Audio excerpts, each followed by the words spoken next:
ಬೆಳಗಾವಿ ಕೋರ್ಟ್ನಲ್ಲಿ ಸಿಟಿ ರವಿ ಪರ ವಕೀಲರು ವಾದವನ್ನ ಮಂಡನೆ ಮಾಡ್ತಾ ಇದ್ದಾರೆ. ಘಟನೆ ನಡೆದಿರೋದು ವಿಧಾನ ಪರಿಷತ್ನಲ್ಲಿ ನಡೆದ ಘಟನೆ ಹೊರಗಡೆ ಅನ್ವಯ ಆಗಲ್ಲ ಅಂದಿದ್ದಾರೆ. ಅಲ್ಲದೆ ಆಡಿಯೋ ವಿಡಿಯೋ ರೆಕಾರ್ಡ್ ಮಾಡಲಾಗಿರುತ್ತೆ, ಯಾರು ಏನೇ ಮಾತನಾಡಿದ್ರು ಕಡತಕ್ಕೆ ಹೋಗಲಿದೆ. ಆದ್ರೆ ಇದರಲ್ಲಿ ಸಭಾಪತಿ ಅನುಮತಿಯನ್ನ ಪಡೆಯದೆ ಬಂಧನ ಮಾಡಲಾಗಿದೆ. ಕಿರುಕುಳ ನೀಡಲೇಬೇಕು ಅಂತ ಸಿಟಿ ರವಿಯನ್ನ ಬಂಧನ ಮಾಡಲಾಗಿದೆ ಅಂತ ಆರೋಪ ಮಾಡಿದ್ದಾರೆ. ಇನ್ನು ಏಕಾಏಕಿ ಪೊಲೀಸ್ ಠಾಣೆಯಲ್ಲಿ ಎಫ್ಐಆರ್ ಮಾಡಿರುವುದು ಕಾನೂನು ಬಾಹಿರ, ಪೊಲೀಸರು ಡಿಕ್ಟೇಟರ್ ರೀತಿ ವರ್ತಿಸುತ್ತಿದ್ದಾರೆ ಅಂದಿದ್ದಾರೆ.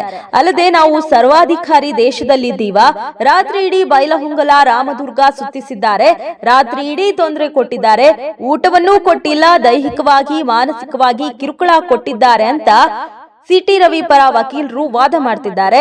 ಅಲ್ಲದೆ ಇದು ಸಂಜ್ಞೆ ಅಪರಾಧ, ಆರೋಪಿಗೆ ಮೊದಲು ನೋಟಿಸ್ ನೀಡಬೇಕು, ಆದ್ರೆ 3 ರಿಂದ 5 ವರ್ಷದೊಳಗಿನ ಶಿಕ್ಷೆ ಆಗುವ ಕೇಸ್ ಸುಪ್ರೀಂ ಕೋರ್ಟ್ ಗೈಡ್ಲೈನ್ಸ್ ವಿವರಿಸಿದ ರವಿ ಪರ ವಕೀಲರು 7 ವರ್ಷದೊಳಗಿನ ಶಿಕ್ಷೆ ಆಗುವ ಕೇಸ್ನಲ್ಲಿ ಬೇಲ್ ನೀಡಬೇಕು ಅಂದಿದ್ದಾರೆ.